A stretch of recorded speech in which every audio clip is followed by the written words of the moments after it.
सारी दुनिया तू हासिल कर ले, ऐसे जीवन में आनंद नहीं।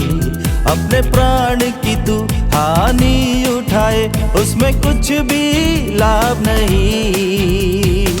दुनिया का धन दौलत मिट जाएगा, दुनिया का शान शौकत जाता रहेगा।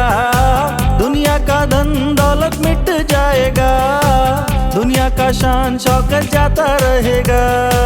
यीशु को तू अपने दिल में जगह दे, वही तुझे आनंद जीवन देगा। प्रभु यीशु मसीह के सर्वश्रेष्ठ नाम में आपका अभिवादन। पवित्र बाइबल के उत्पत्ति के पहले अध्याय के पहले वचन में हम इस प्रकार पढ़ते हैं, आदि में परमेश्वर ने आकाश और पृथ्वी की सृष्टि की।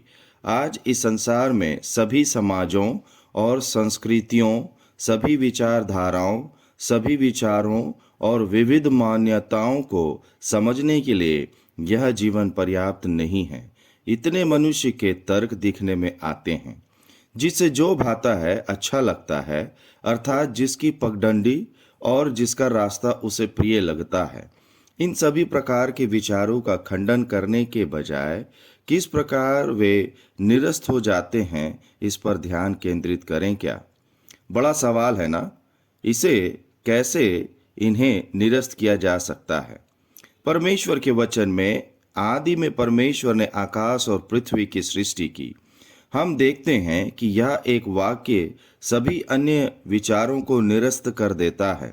हम देख सकते हैं कि यह एक वाक्य सभी प्रकार के मान्यताओं को निरस्त कर देता है और इस प्रवचन पर विश्वास के द्वारा कितना सरल और स्पष्ट रीति से यह स्पष्ट हो जाता है।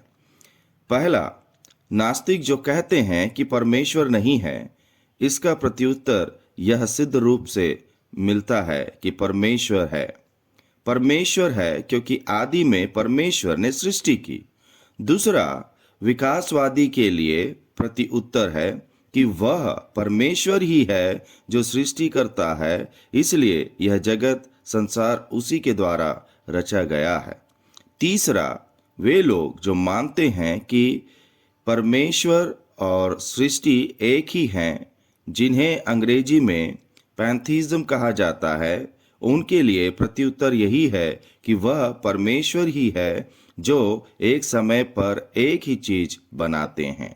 इसलिए उत्पत्ति की पुस्तक में हर एक दिन में परमेश्वर के द्वारा दी गई रचना का विस्तृत विवरण मिलता है। इसका अर्थ यह है कि रचने वाला और रचना निश्चित रूप से अलग अलग हैं।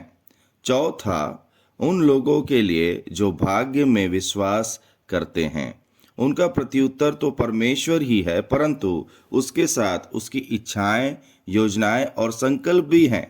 वह कहता है, मेरे विचार तुम्हारे विचार नहीं हैं और मेरी कल्पनाएं तुम्हारी कल्पनाएं नहीं हैं।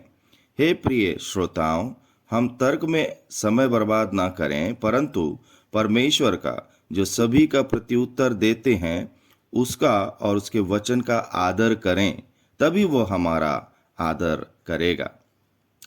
प्रभु यीशु मसीह के बलिदान पर विश्वास करने पर वह आपके पापों को क्षमा करेगा, तभी आप भी ईश्वरीय शांति और ईश्वरीय आनंद से भरपूर जीवन जी सकते हैं। परमेश्वर आपको ऐसा ही करने के लिए मदद करे। आमीन।